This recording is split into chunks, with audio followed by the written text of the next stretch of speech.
leadership starts with your motivations. There, at least from my perspective, there's a couple of reasons why people become leaders, and there's not a right way or a wrong way. It's just a preference. The first one to me is the selfish route, to say, I'm sort of like the power hungry person, I'm an effective person, and I think I can lead, right? And then the second piece is the selfless leader who becomes a leader because they want to take care of people, make people's lives easier.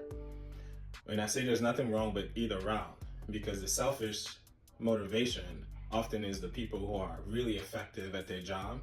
They can do it in their sleep. So those people are really good at process leadership, right? They can take a process, they can analyze it and make it work as efficiently as possible. But some of those people have the skill to move into the selfless leadership model as well, if they recognize their own shortcomings. But oftentimes those people best belong with process leadership and not people leadership. Now, on the people leadership side, if you lack the ability to fix processes or solve problems, it can become one of those people who point to individuals to go do the work versus being someone that adds value. So you want to be cautious, okay? Now, for me, my motivation was selfless, but even before I became a leader, when I was in the military, I didn't know I was a leader. As a matter of fact, a lot of the things that I was doing, I was being reprimanded for, because you need to know how to be a follower first before you become a leader. And that was a tough lesson for me to learn. But the ability to fight for what is right, stand up for what is morally just, has to be something that is ingrained in you. It cannot be taught. You can fake it, but it cannot be taught.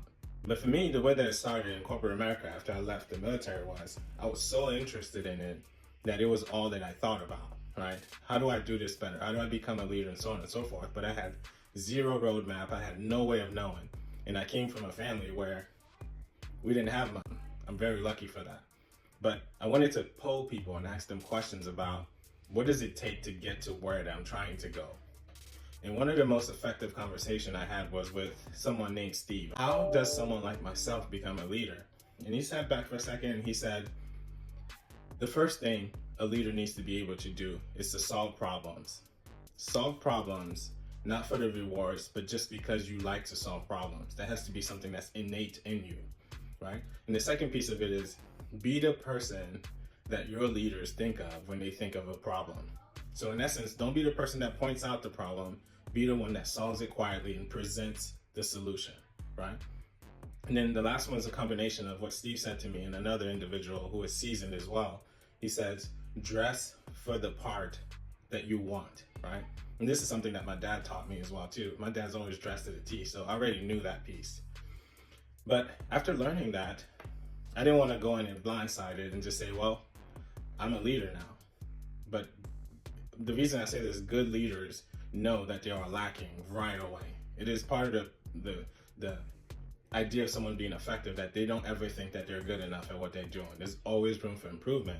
But I didn't know what to improve on because I had no map. Adding everything that you thought was important to you as a leader, from the things that were done wrong to you when you were reporting to someone, there's a lot you can learn from that. And then of course, the things that you admire about other leaders, you write those things down as well. When you have your paragraph or two about what is important to you, you chunk it down all the way to like one run-on sentence. And that's where I'm at now. And I've been using it for about 10 years now. And I'll tell you what it is. For me, everything starts with being kind. So it's be kind, focus on solving problems, pursue value-added activities, and dare to take the lead. And this roadmap to me is the reason I start with being kind is, you being kind has to be kind to yourself first. And when I say be kind to yourself is to lay the proper boundaries in your personal life and professional lives, to include boundaries with your leader. No, I'm not gonna work at 7 p.m. at night. I have children. That's a boundary, sustain it, right? And being kind to others means to give others grace, even when they don't deserve it. The second piece of it is focus on solving problems, which ties to being kind, is when you focus on solving problems, it's a reminder to not try to solve the person that's in front of you, to focus on the issue at hand and the solution that best fits. And then the other piece of it is pursuing value-added activities is a reminder that any business or even any sort of structure can become convoluted with excess, right? So when you think about a process, Don't create a process just for the sake of a process. Make sure it adds value. So let's just say you added a process and it's just taking your people more time to get the work done, but it's not bringing in more revenue or making their lives easier. Get rid of the process. Don't even give it a second thought. Just get rid of it. This is tied to another concept I like to follow. It's called human-centric work. If the work is not adding value to the human being or the business, get rid of it. And the last piece to me is one of the most important one is dare take the lead.